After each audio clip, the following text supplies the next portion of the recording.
ഡെലിവറിക്ക് ഇനി എന്തായാലും ഒരാഴ്ചയുള്ളൂ. അപ്പം ഞാൻ ഇന്ന് എൻ്റെ കെട്ടും കിടക്കയൊക്കെ എടുത്ത് വീട്ടിലോട്ട് വിടാണ്.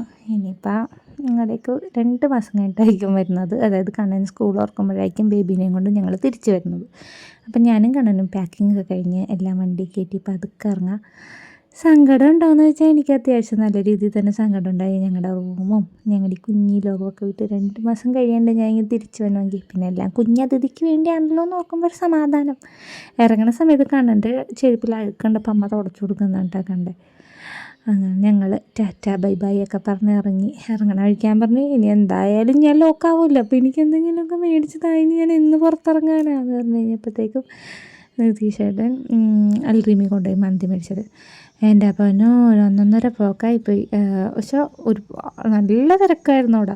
കുറേ നേരം അവിടെ കാത്തു കിട്ടിയിരുന്നേ. പിന്നെ ഒന്ന് സീറ്റ് കിട്ടിയിട്ടും ഫുഡ് കിട്ടാൻ നല്ല ലേറ്റായി. അപ്പോഴത്തേക്കും കണ്ടും വിശന്നൊരു പരിവായി. പിന്നെ കിട്ടിയ കുക്കുംബറൊക്കെ വെച്ച് അവൻ അഡ്ജസ്റ്റ് ചെയ്യുന്നുണ്ടായി. എന്നാലും ഇടയ്ക്ക് ടോം ആൻഡ് ജെറിയിൽ ആക്ഷൻ കാണിക്കുന്നുണ്ടായിരുന്നു, വിശക്കുന്നു എന്നും പറഞ്ഞുകൊണ്ട്.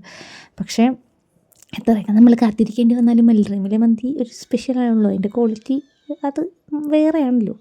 അതുകൊണ്ടാണ് അവിടെ തന്നെ പോയത്. പിന്നെ ഇവനെ അടക്കി എടുത്താൻ വേണ്ടി ഞാൻ ഇവൻ്റെ പ്ലേറ്റ് എടുത്തിട്ട് സോസും കൊണ്ട് അവൻ്റെ പേരൊക്കെ എഴുതി ഒരു ലവൊക്കെ വരച്ച് കൊടുക്കേണ്ട താമസം. വടിച്ചത് നാക്കിൽ വെച്ച് എന്ത് കൊച്ചാണോ എന്തോ.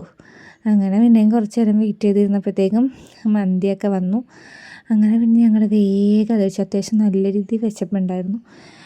അങ്ങനെ കണ്ണപ്പൻ്റെ ഒറ്റക്ക് ഫുഡൊക്കെ കണ്ണപ്പന് ഇപ്പോഴായി പിന്നെ കേട്ടോ ഒറ്റക്ക് സ്വയം പര്യാപ്തനായി. ഒരാളെ ഞാൻ സ്വയം പര്യാപ്തനാക്കി, ഇനി അടുത്തതിനെ ഞാൻ വളർത്തിയെടുക്കണം ഇതേപോലെ. അങ്ങനെ ആ ഫുഡൊക്കെ കഴിച്ച് ഇനി നേരെ എൻ്റെ വീട്ടിലേക്ക്. അപ്പോൾ ഇത്രേ ഉള്ളൂ, ബായ്.